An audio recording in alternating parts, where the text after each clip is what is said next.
Despite any physical evidence against 26-year-old Dmitry Lyubimov related to an armed burglary, Fort Lauderdale detectives were sure they had the right man.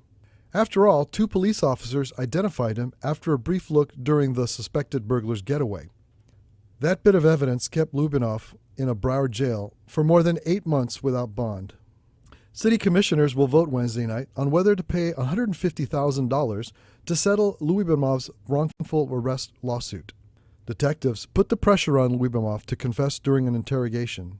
You know the difference between you and me, Dmitry? Is that if I was sitting in that chair and I had 2 detectives and actually another officer and 2 other detectives telling me that I had done something they had seen me and I actually had not done it, I would be defiant. After the defense asked for DNA results to clear their client, police realized the test had never been asked for.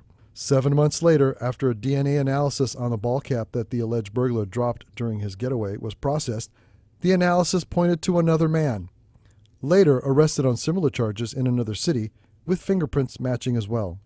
Police used the DNA evidence and fingerprints to identify career criminal Justin White, who was arrested by Lighthouse Point police on December 2011 on charges of armed burglary, possession of stolen property, and car theft.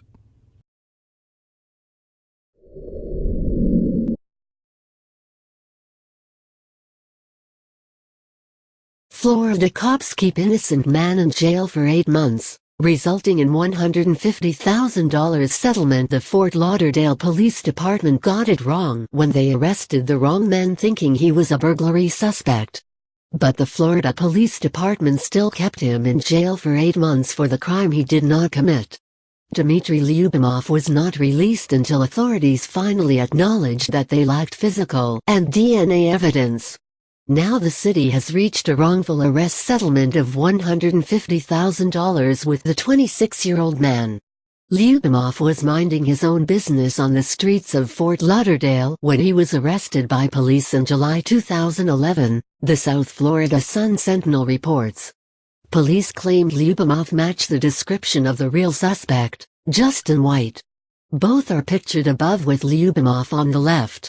A 911 call was made because White was walking on someone's property with a gun.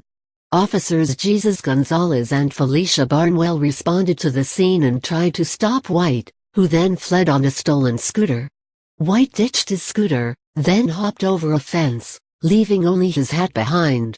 As the officers searched the streets for him, they came across Lyubimov, who was dressed in similar attire, mistaking him for White, and arresting him. Lyubimov denied the allegations.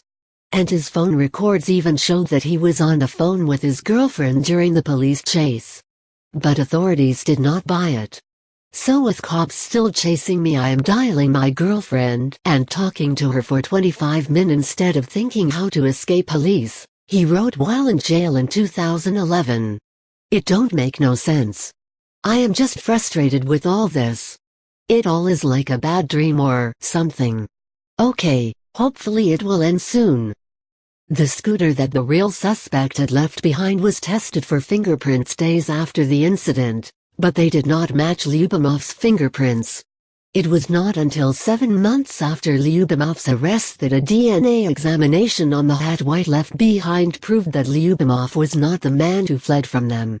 Lyubimov's attorney Hugh Corner had this to say.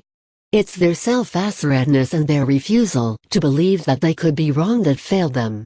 They have a responsibility not just to apprehend criminals, but to protect the innocent. Lyubimov filed suit swiftly after being released from jail. The $150,000 settlement was reached this week. Even Fort Lauderdale Vice Mayor Dean Trentalis weighed in saying, I think this is a terrible tragedy that was perpetrated on this individual, Dmitry Lyubimov, because of their incomplete investigation and their refusal to recognize basic facts.